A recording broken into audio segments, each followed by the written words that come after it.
Just over a year ago, on March 11, 2020, the WHO declared COVID-19 a pandemic. Only 9 months later, a British grandmother became the first person to get the Pfizer vaccine outside of clinical trials. The biotech revolution is one of the main factors that allowed scientists to move at that kind of warp speed. Walter Isaacson's previous books have focused on the likes of Steve Jobs and Albert Einstein. Now he sets his sight on modern-day wonders of science in The Codebreaker, Jennifer Doudna and gene editing and the future of the human race. Welcome, Walter. You talk about the three great scientific pleasure.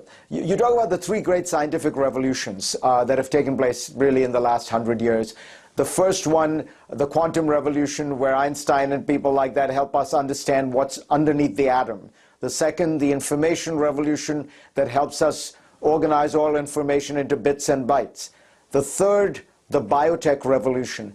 Explain what that means and will it be as far-reaching as the first two? I think it'll be definitely more far-reaching than the first two, because it means we can code molecules the way we code microchips. We can code things like telling a molecule, hey, create this facsimile of a spike protein in this human cell so we can have an immunity against the coronavirus. Or we can code a molecule to say, hey, cut DNA at this spot so we can get rid of a genetic disease. And down the road, we can say, hey, let's edit in some DNA we want so we can design our children to have certain traits that might make them safer or healthier, or go down a path that we may not want to go down, which is enhancing our children in ways that harm the species. So these are going to be moral issues we have to face, but it's also a beautiful story of adventure about the wonders of nature. At the center of the story, I mean, I know the hero is Jennifer Doudna, who's been on the show many times, but is really RNA, the somewhat neglected sibling of DNA.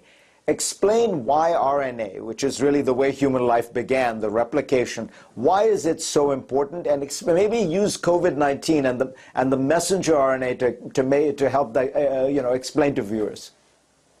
Yes, when Jennifer was a young girl in 6th grade, she got the double helix, which is Jim Watson's account of DNA. And she went on to say, okay, I'm going to do the same with RNA. Now, as you say, DNA is the famous sibling, the one that gets on the magazine covers.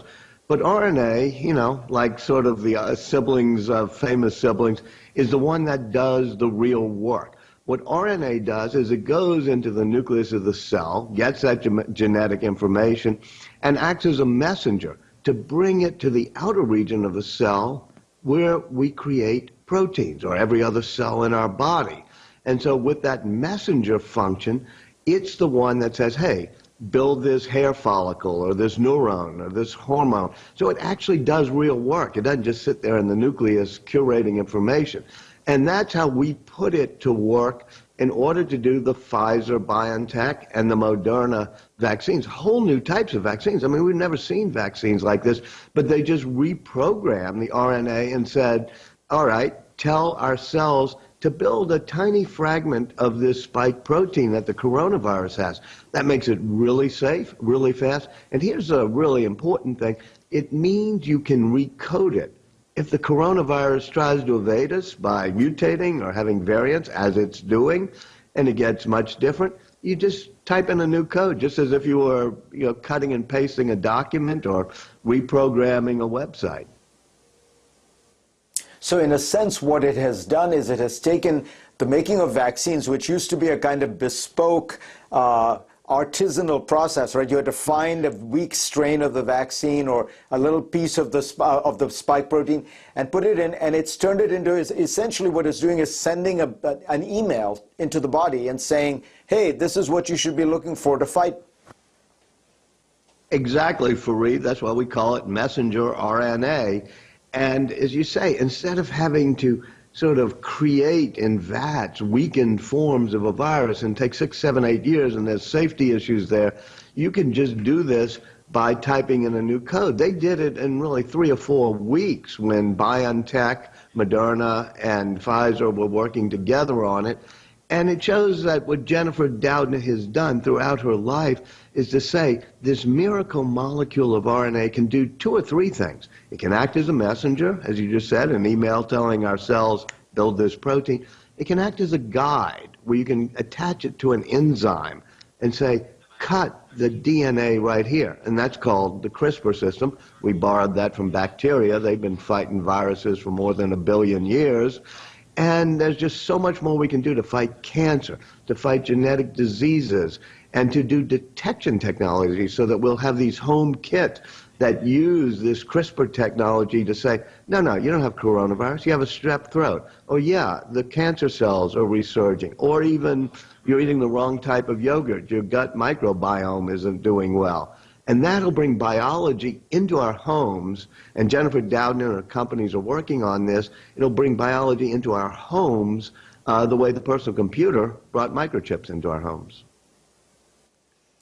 A Chinese doctor tried a very ambitious strategy with gene editing, where he decided he was going to take a pair of twins and make sure that they never got AIDS. What was wrong with that idea? What he did was he crossed a line that we've been reluctant to cross, because the edits I've talked about that CRISPR can do in the human body, like stopping sickle cell anemia, if you do it in reproductive cells, like early stage embryos or sperms or eggs, they become inheritable, which means that not only the patients have it, but it's passed down for generation to generation and edits the human species, and we've tried to draw the line until the Chinese doctor did that. And so people were appalled, but as you said, now that we've been hit with the coronavirus, there are people saying, well, wait a minute, what's wrong with editing our species so we're less susceptible to viruses?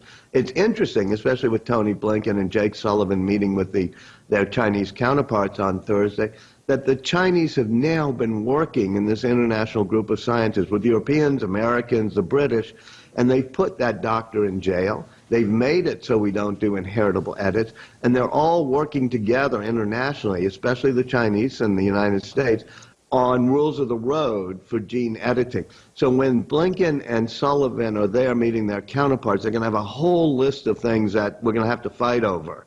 But it's nice also, as you know, Fareed, have a list of places you can cooperate. That's the way détente worked during the Cold War.